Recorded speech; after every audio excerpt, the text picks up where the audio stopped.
आज है 16 फरवरी 2026। अस्सलाम वालेकुम मेरे दोस्तों, सज्जनों और बेलियों। आज मैं लगाने वाला हूँ पनीरी करेले की। बाहर के दिन आने पर हम इसके बीज लगा लेते हैं, लेकिन हमने पनीरी ख़रीदी है इस बार, इसलिए हम 15 फरवरी वाले दिन पनीरी को ही ट्रांसप्लांट करने वाले हैं अपनी इस क्यारी के अंदर। ये 4 पौधे हैं मेरे पास। अभी टमाटर की ग्रोथ भी इनके अंदर हो रही है, तो इनके शेड के नीचे ही हम करेले की बेलें लगा देंगे। क्योंकि अभी रात की काफ़ी ठंडक है, तो रात की ठंडक की वजह से करेले के पत्ते ख़राब हो सकते हैं, पौधे ये मुरझा सकते हैं। तो जब तक गर्मी नहीं आ जाती तब तक ये हमारी इस क्यारी के नीचे रहेंगे और ऊपर इसके शेड बना रहेगा टमाटर के पत्तों का। और जैसे गर्मी ज़्यादा आएगी, टमाटर के पौधे ख़त्म हो जाएंगे, फिर इनकी ग्रोथ तेज़ी के साथ बढ़ना शुरू हो जाएगी। ये मेरी क्यारी 6 फुट लंबी है। इसके अंदर मैं 4 पौधों को लगाने वाला हूँ। लगाने का तरीका बहुत आसान है। छोटा सा खड्डा बना लीजिए, क्योंकि अभी पौधे हमारे बहुत ज़्यादा बड़े नहीं हैं। और अब एक पौधा हम इस सेल में से निकाल लेंगे। ये ट्रे के अंदर पौधे तैयार हुए हैं। सेल को दबाइए और रूट समेत पौधे को बाहर निकाल लीजिए। देखिए कितना खूबसूरत जड़ों का जाल बना हुआ है। अब ये वाला हम रूट बाउल मिट्टी में दबाने के बाद मिट्टी साइडों पर लगा देंगे।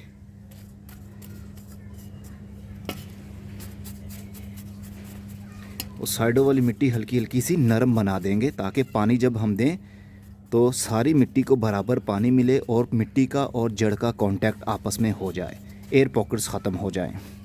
इसी तरह मैं चारों पौधों को ट्रांसप्लांट करता हूं, फिर पानी देते हैं। तो चारों पौधों को मैंने इस क्यारी के अंदर तकरीबन 1.5 से 2 फुट के फासले पर ट्रांसप्लांट कर दिया है।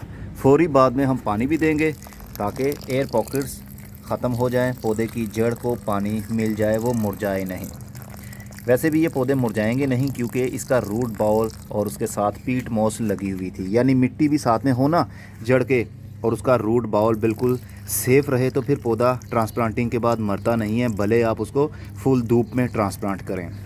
और वैसे भी अभी इतनी ज़्यादा ठंड नहीं है और ना ज़्यादा गर्मी है कि हमारे पौधे मुरझा जाएँ। चलिए फिर इनको जल्दी से बड़ा करते हैं। पौधों को ट्रांसप्लांट किए हुए आज 15वां दिन है। ऊपर से टमाटर के पौधों की बहुत अच्छी ग्रोथ चल रही है और नीचे काफ़ी हद तक शेडी एरिया बन रहा है। लेकिन उसके साथ साथ हमारे करेले के पौधे की ग्रोथ भी शुरू हो चुकी है और इसकी एरियल रूट भी निकलना शुरू हो चुकी हैं, और ये अपने आप को टमाटर के पौधे के साथ पकड़ बनाने के लिए इस्तेमाल कर रहा है। अभी दूसरे पौधों के साथ काफ़ी हद तक शेडी एरिया बना हुआ है। बहुत जल्द मैं टमाटर के नीचे वाले पत्ते, टहनियाँ तोड़ दूंगा, ताकि हमारे करेले के पौधों को भी प्रॉपर स्पेस मिल सके। और नेक्स्ट हम इसको खाद भी देंगे। चलिए पहले इसको थोड़ा और बड़ा कर लेते हैं। 25 दिन बाद अब हमारे पौधे बड़े भी हो रहे हैं, और ऊपर से मैंने बहुत ज़्यादा टमाटर के पौधों के पत्ते और टहनियाँ तोड़ दी हैं, ताकि नीचे वाली साइड पर ब्राइट लाइट सूरज की धूप भी आ सके। करेले की बेल लंबी होती हुई टमाटर को अपनी लिपेट में लेती हुई ऊपर चढ़ रही है, इसी का सहारा लेते हुए। और जो बीच में बेलें लगी हुई थी उनकी ज़्यादा अच्छी ग्रोथ रही नहीं, क्योंकि यहाँ पर बहुत ज़्यादा शेडी एरिया था। तो वो शेडी एरिया अब मैंने ख़त्म कर दिया है, पत्ते हटा दिए हैं। अब धूप नीचे तक पहुंच रही है, इस वजह से पौधे की ग्रोथ होगी। अब हमें खाद देने की ज़रूरत है, हमारे पौधे बड़े हो रहे हैं। खाद हम देंगे NPK 20-20-20। इसके अंदर नाइट्रोजन, फास्फोरस, पोटेशियम तीनों बराबर मिकदार में मौजूद होते हैं। अभी पौधे छोटे हैं, उनका हमने फोकस करवाना है सिर्फ ग्रोथ के ऊपर, ताकि उनकी ज़्यादा ब्रांचेस निकलें, ज़्यादा टहनियाँ आएँ, पत्ते हरे हों। जब पौधे के ऊपर फूल आने लगेंगे तो फिर हम खाद बदल देंगे। कौन सी देंगे वो तब देखा जाएगा। फ़िलहाल 2 लीटर पानी के अंदर 1 टीस्पून आपने NPK 20-20-20 मिक्स करना है। ये वाटर सोल्यूबल होता है, दानेदार नहीं है। ये पानी के अंदर फौरी तौर पर हल हो जाएगा और फौरी तौर पर आपके पौधे की रूट्स को मिलना शुरू हो जाता है। ये खाद हम हर 4 से 7 दिन के गैप से 1-1 गिलास, 2-2 गिलास पौधे के तने के पास में गमले में ऐड करते रहेंगे। इससे क्या होगा, नाइट्रोजन, फास्फोरस और पोटेशियम पौधे की रूट्स को मिलेंगी और पौधे की ओवरऑल ग्रोथ अच्छी होगी। पौधे के पत्ते नए आएंगे, टहनियाँ नई आएंगी। ये खाद हमने कब तक देनी है, जब तक के पौधे के ऊपर फल या कलियाँ सेट होना शुरू ना हो जाएं। उसके बाद हम ये वाली खाद देना बंद कर देंगे और फिर हम देंगे दूसरी खाद, जो कि फ्रूटिंग के लिए होती है। वो कौन सी खाद है, चलिए पहले इसको जल्दी से बड़ा करते हैं, फिर देखते हैं वो कौन सी खाद है। 1 महीना 9 दिन बाद टमाटर के पत्ते तो मैंने काट दिए थे। अब हमारी करेले की बेल भी काफ़ी हेल्दी ग्रोथ करना शुरू कर चुकी है और ये अपनी हाइट को बढ़ा रही है। सभी बेलों का कुछ यूं ही हाल है। अब हम NPK खाद देना बंद कर देंगे। अब हम देंगे दूसरी खाद। अब हमारे पौधे थोड़े मैच्योरिटी की तरफ जा रहे हैं, इसलिए हम इसको अब मल्टीप्लेक्स खाद देंगे। इसके अंदर ट्रेस एलिमेंट्स भी हैं, इसके अंदर नाइट्रोजन, फॉस्फोरस और पोटेशियम वगैरह सभी कुछ मिक्स है। तो अब हम इसका इस्तेमाल शुरू कर देंगे और NPK का इस्तेमाल बंद कर देंगे, क्योंकि इसके अंदर भी NPK का असर है, यानी नाइट्रोजन, फॉस्फोरस और पोटेशियम। तो 5 लीटर पानी के अंदर 1 चम्मच यानी टेबल स्पून मिक्स करना है, लेकिन ये लोटा तकरीबन 2 लीटर का है। इसके अंदर मैं थोड़ा सा ये खाद ले लेता हूँ, तकरीबन आधा टीस्पून काफ़ी है, और इसको मिक्सअप कर लीजिए। अब यही हम एंड तक लेकर चलेंगे, इसी खाद का इस्तेमाल करते रहेंगे हर 7 दिन में एक बार। ये खाद वाला पानी हर 7 दिन के बाद, जिस तरह हम NPK देते आए हैं, वैसे ही ये खाद वाला पानी हर 7 दिन के बाद 1-1 या 2-2 गिलास हर गमले में ऐड करते रहेंगे, ताकि हमारे पौधे को वहीं से खाद वाला पानी मिलना शुरू हो जाए। अगर पौधा बहुत ज़्यादा बड़ा हो गया हो तो फिर हम 4 से 5 गिलास भी डाल सकते हैं। अगर पौधा ज़मीन में लगा है और ये बेल काफ़ी लंबी हो गई है तो फिर पूरे का पूरा 5 लीटर ही हम पानी एक टाइम में ही डाल सकते हैं पौधे के तने के पास में। लेकिन गमलों में, क्यारी में ज़्यादा खाद का इस्तेमाल नहीं करना, नहीं तो पौधों के ऊपर फ़ायदे की बजाय नुकसान देखने में मिलेगा। चलिए फिर इसको जल्दी से बड़ा करते हैं। 2 महीने 15 दिन बाद अब टमाटर के पौधे तो हमारे ख़त्म हो रहे हैं, मुरझा रहे हैं गर्मी की वजह से, लेकिन हमारी करेले की बेलें अब हाइट पकड़ चुकी हैं और ऊपर हुड तक पहुंच गई हैं। ये ग्रीन नेट थोड़ा सा मुझे हटाना पड़ेगा ताकि सूरज की सीधी धूप इनके ऊपर आ सके और ये अपनी ग्रोथ को बढ़ाते हुए टेरेस के ऊपर, बांसों के ऊपर चढ़ सकें। अभी इनको कोई फल नहीं लगा है, लेकिन कलियाँ बनना शुरू हो चुकी हैं। करेले की बेल ऐसी है जिसको फुल धूप मिले तो ही वो अच्छे से सरवाइव करती है और उसको फ्लावरिंग और फिर फ्रूटिंग भी होती है। याद रखिएगा, करेले की बेल हैवी फीडर होती है, उसको ज़्यादा खाद की ज़रूरत होती है। अगर खाद की कमी हो गई तो छोटा छोटा फल पीला होने लगेगा, फिर वो सूख जाएगा। फिर हम समझेंगे अरे फ्रूट फ्लाई का अटैक हो गया या फिर किसी और चीज़ का अटैक, लेकिन वो खाद की कमी की वजह से होगा। बेलें देखिए, इस यहाँ से होती हुई इस रस्सी के ऊपर आ रही है, फिर यहाँ से वो अपने आप को ऊपर ले जाएगी। इसको जहाँ पर जगह मिलती है अपनी ग्रोथ को बढ़ाने के लिए, ये उस चीज़ के साथ खुद को ट्विस्ट कर लेती है, उसके साथ पकड़ बना लेती है। चलिए फिर इसने पकड़ तो बना ली, अब आगे देखते हैं क्या होगा। अरे वाह, ये देखिए एक करेला तो मुझे दिख भी गया। मुझे तो पता ही नहीं था हमारी बेल को एक करेला लग भी गया। ये तो कमाल हो गया ना। असल में टमाटर के पौधों ने यहाँ पर इतनी ग्रोथ की कि हमें सिर्फ टमाटर की टहनियाँ और उसके पत्ते और फल ही नज़र आ रहा है। करेले की तरफ तो हमारा ध्यान ही नहीं जा पा रहा, ना उसकी टहनियाँ नज़र आती हैं। करेले की टहनियाँ वैसे भी काफ़ी बारीक होती हैं, इसलिए गौर से देखने पर पता चलता है अरे ये तो करेले की बेल है। तो पूरे इस बेड के अंदर जितने भी हमने पौधे लगाए थे वो सब के सब सर्वाइव कर गए और सब के सब बड़े भी हो गए। चलिए फिर इनको और जल्दी से बड़ा करते हैं। 2 महीने 21 दिन बाद टमाटर के सारे पौधे मैंने निकाल दिए। अब सिर्फ़ और सिर्फ हमारे करेले की बेलें ही खुले मौसम में, खुली फ़िज़ा में अपनी ग्रोथ को आगे बढ़ा रही हैं। और जो छोटा सा करेला था वो छोटे का छोटा ही रह गया। क्यों रह गया? क्योंकि यहाँ पर काफ़ी शेडी एरिया था टमाटर के पौधों का। अब इसकी बेलें मज़ीद बड़ी हो रही हैं। बस याद रखिएगा, करेले की बेल को बहुत ज़्यादा खाद की ज़रूरत होती है। अगर खाद की कमी हो गई तो फिर क्या होगा, आपका जो फल बन गया है छोटा रह जाएगा या फिर वो पीला होकर सूखने लगेगा। फिर आप कहेंगे अरे ये क्या हो गया, किस चीज़ की कमी हो गई, कीड़े का हमला हो गया या कुछ और है। अब इसको फुल धूप यहाँ पर मिल रही है, काफ़ी खुश लग रहे हैं ये। और मिट्टी के अंदर बराबर हम खाद भी ऐड करते जा रहे हैं ताकि मिट्टी में खाद की कमी बिल्कुल भी ना हो। चलिए फिर इनको जल्दी से लंबा चौड़ा करते हैं और काफ़ी सारा फल अपनी बेलों से उतारते हैं।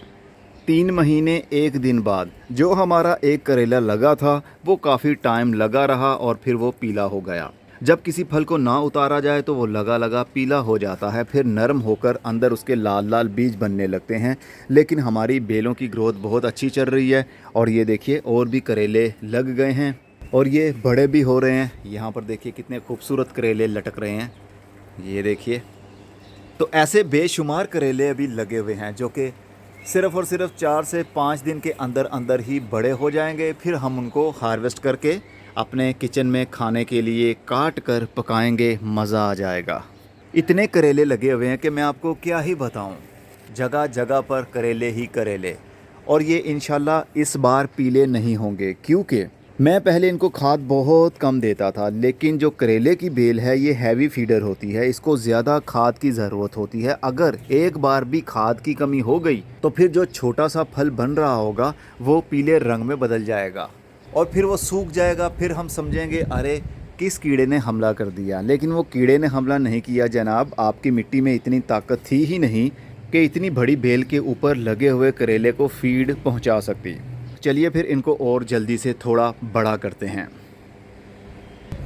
3 महीने 9 दिन बाद अब करेले का साइज़ बड़ा हो गया है और बेल के ऊपर काफ़ी स्ट्रेस भी आ रहा है। पत्ते इसके हल्के हल्के से मुरझाना शुरू हो गए हैं। इनके ऊपर बर्निंग आ रही है ज़्यादा धूप में हीट होने की वजह से। और जो हमारे करेले पक गए हैं इनको हमें उतारना पड़ेगा। अगर हम इनको नहीं उतारेंगे तो फिर ये लगे लगे ही पीले रंग में बदलने लगेंगे, फिर ये खाने के काबिल नहीं रहेंगे। इसलिए हमें अभी से जो करेले बड़े हो गए हैं उनको उतार लेना है और जो करेले छोटे हैं वो वक्त के साथ साथ बड़े होते रहेंगे। इस तरह के छोटे छोटे से करेले काफ़ी ज़्यादा लगे हुए हैं। अगर हमने इसको अच्छे से ट्रेलिस के साथ बांधा होता, यानी क्रॉप नेट के साथ लगाया होता, तो बहुत अच्छी ग्रोथ भी रहती। बेल की हर टहनी अपनी बनावट खुद बना सकती थी, लेकिन रस्सियां हमने लंबी लंबी सी बांधी हुई हैं, उनके साथ में दूसरी टहनियों को बांधना काफ़ी मुश्किल हो जाता है। ओवरऑल देखा जाए तो सिर्फ ये 4 बेलें थीं और 4 बेलों की ग्रोथ भी अच्छी हुई और इनको फ्रूटिंग भी शुरू हो गई। बस एक चीज़ की गलती हमने की, खाद का अच्छा इस्तेमाल भी किया हमने, लेकिन ट्रेलिस नहीं लगाया, यानी रस्सियों का जो जाल होता है वो नहीं बांधा गया। अगर वो भी प्रॉपर तरीके से बांध लें तो फिर बेल की ग्रोथ भी अच्छी होगी और करेले भी खूब लगेंगे। तो चलिए, जो हो गया अच्छा हो गया। अब जो करेले पक गए हैं उनको हम उतार लेते हैं, देखते हैं हमारे किचन की ज़रूरत पूरी हो पाएगी या नहीं। तो ये रही हमारी आज की हार्वेस्टिंग। देखा जाए तो बुरा नहीं है, अच्छे करेले हैं, अच्छी शेप मेंटेन हो चुकी है और हरे हरे रंग के खूबसूरत करेले। अभी जो बिल्कुल रेडी थे मैंने वही उतारे हैं और अभी कुछ करेले लगे हुए हैं जो कि वक्त के साथ साथ कुछ दिनों के बाद में हार्वेस्टिंग के काबिल हो ही जाएंगे। ये देखिए, ये है एक करेला और ये करेला बन रहा है, ये एक छोटा सा बन रहा है और एक ये भी बड़ा हो रहा है। करेले का उतारने का टाइम क्या होगा ये आपको कैसे पता चलेगा? फॉर एग्ज़ाम्पल ये छोटा सा करेला अभी बना है ना, तो अगले 10 दिन के अंदर अंदर ये बिल्कुल तैयार हो जाएगा उतारने के। अगर उस वक्त भी आप इसको नहीं उतारेंगे तो फिर क्या होगा कि ये लगा लगा पीले रंग में बदलने लगेगा। तो ये वीडियो एंड करने का यहाँ पर टाइम आ गया है। जहाँ तक पॉसिबल हो सका मैंने आप लोगों के साथ सब कुछ शेयर कर लिया। सबसे मेन चीज़ जो होती है ना वो मौसम होता है और खाद होती है। अगर प्रॉपर खाद अच्छी मिलेगी पौधों को तो पौधों की ग्रोथ अच्छी होगी और मौसम अच्छा होगा तो पौधों की ग्रोथ अच्छी होगी।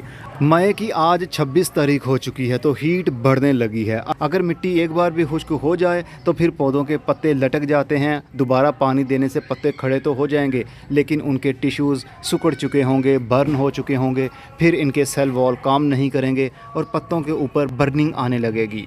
और अगर खाद का ज़्यादा ओवर यूज़ भी हो जाए तब भी यही प्रॉब्लम होगी। और अगर गर्मी के दिन में पेस्टिसाइड का इस्तेमाल करते हैं आप, अगर ज़्यादा इस्तेमाल हो गया तो भी पत्तों के ऊपर बर्निंग आने लगेगी, क्योंकि हीट बहुत होती है ना धूप में। तो पेस्टिसाइड में अगर ऑर्गेनिक नीम ऑयल और स्टिकोमैक्स का इस्तेमाल करेंगे, अगर ज़्यादा इस्तेमाल हो गया तो पत्तों के ऊपर बर्निंग आनी ही आनी है। कोई सा भी पेस्टिसाइड हो, चाहे वो ऑर्गेनिक हो चाहे वो केमिकल वाला हो, मिनिमम से मिनिमम अमाउंट आपने इस्तेमाल करनी है, लेकिन वो भी शाम के टाइम धूप में स्प्रे नहीं करना, नहीं तो पत्तों के ऊपर झुलसाव आने लगेगा। खादें और पेस्टिसाइड लेना चाहते हो तो मेरा व्हाट्सएप नंबर आ रहा है, इसके ऊपर कांटेक्ट कर लीजिए। सिर्फ मैसेज छोड़िएगा, वॉइस मैसेज कर सकते हैं लेकिन कॉल मत कीजिए और बार बार मैसेज भी मत कीजिए। जैसे ही मैं आपका मैसेज रीड करूंगा आपको उसी वक्त आंसर कर दूंगा। अब मैं चलता हूं, अगली वीडियो में मिलेंगे किसी नई मालूमात के साथ। तब तक अपना बहुत सारा ख्याल रखिएगा। खुदा हाफिज़। और हाँ, ये बेल चलने वाली है, तकरीबन नवंबर से दिसंबर के महीने तक चलती रहेगी और वक्त के साथ साथ हमें करेले देती रहेगी। बस जो पत्ते सूख गए, जो टहनियाँ सूख गईं, उनको आपने तोड़ देना है और पत्तों को इस तरह झाड़ देना है। वो पाउडर बन के खुद ब खुद ही नीचे गिरते रहेंगे।